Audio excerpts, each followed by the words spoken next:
Bonjour et bienvenue dans un nouvel épisode de Le Lion Numérique. Vous avez une idée de formation en ligne, vous savez qu'elle pourrait vraiment aider votre audience, mais malgré tout, vous n'arrivez pas à vous y mettre. Il y a toujours quelque chose qui passe avant. Un client à gérer, un poste à rédiger, une tâche administrative urgente. Et votre projet de formation finit toujours en bas de votre to-do list. Aujourd'hui, on va voir ensemble pourquoi vous procrastinez sur ce projet et surtout comment arrêter de remettre à plus tard.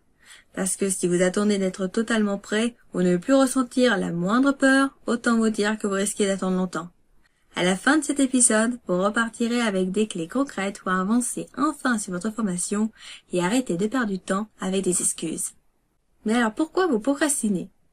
La procrastination, ce n'est pas simplement une question de mauvaise organisation. Derrière, il y a des raisons bien plus profondes.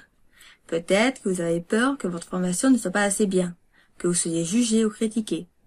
Peut-être que vous doutez de votre légitimité et que vous dites que vous n'avez pas assez d'expérience pour enseigner ce que vous savez.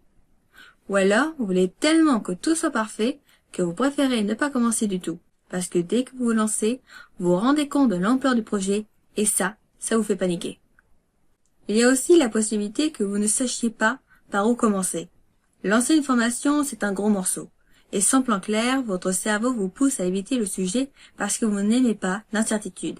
Une autre possibilité également est la peur de réussir. Parce que si cela marche, alors vous devrez tout gérer. Vous devrez peut-être assumer plus de visibilité, faire des choix, et cela peut être effrayant. Si jamais vous vous reconnaissez dans tout ça, sachez que vous n'êtes pas seul. Il n'existe pas un seul entrepreneur qui ne se mette pas à douter ou à se remettre en question car il s'agit de son business. Créer une formation en ligne demande du temps, de la stratégie et de l'organisation, et forcément, tous ces éléments peuvent influencer sur notre motivation et ainsi nous inciter à remettre à plus tard. C'est pourquoi je vais vous parler des solutions que vous pouvez mettre en place pour sortir du cercle de la procrastination. La toute première chose que vous pouvez faire, c'est de clarifier pourquoi vous voulez créer cette formation. Est-ce que c'est pour avoir plus de liberté, pour transmettre quelque chose qui vous tient à cœur, pour arrêter d'échanger votre temps contre de l'argent?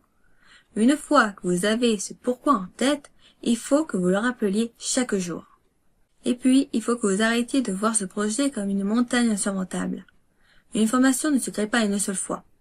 Elle se construit petit à petit. Et la meilleure façon de lutter contre la procrastination est de découper votre projet en micro-actions. Aujourd'hui, au lieu de vous dire que vous devez faire votre formation, dites-vous que vous allez juste écrire une idée de module ou enregistrer une introduction. Une petite action qui ne vous prend pas plus de 5 minutes. D'ailleurs, une technique qui marche super bien, c'est la règle des 5 minutes. Si vous avez du mal à vous mettre au travail, dites-vous simplement que vous allez travailler dessus 5 minutes et si au bout de ce temps vous voulez arrêter, vous arrêtez. En général, vous allez continuer parce que le plus dur était juste de commencer. Un autre moyen très puissant d'éviter de procrastiner, c'est de vous imposer une deadline externe.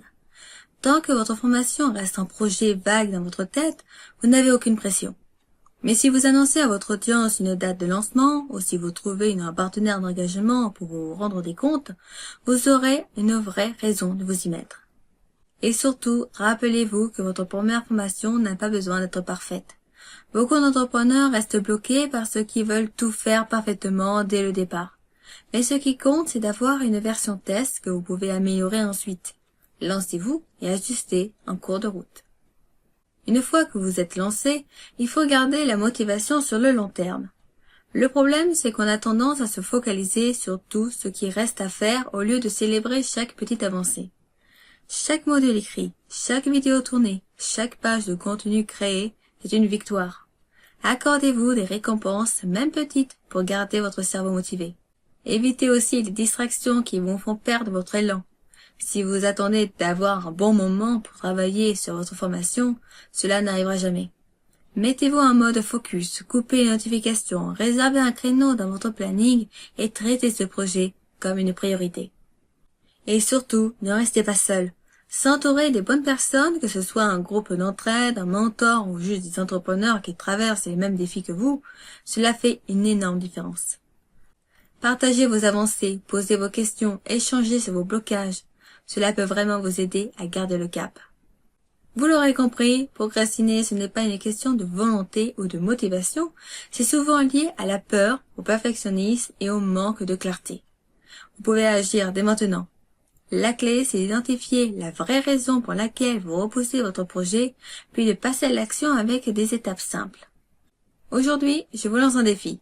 Choisissez une petite action que vous pouvez faire dans votre journée, même si ce n'est qu'écrire le titre de votre formation ou encore lister 3 idées de modules.